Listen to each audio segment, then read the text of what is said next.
Мен Кардашова Александра. Мен номер 43 мектебінің 8 сынып оқушысым.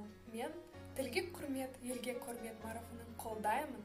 Барлық қазақтандарды Наурыз мерекесімен құттықтаймын. Наурыз менің елімнің берекесі, жаңа жыл қазақтың мерекесі.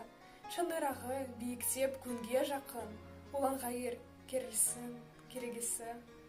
Қымбат білген адамға сөз өнері, бұрқ-сарқ етіп қайнасын көжелері.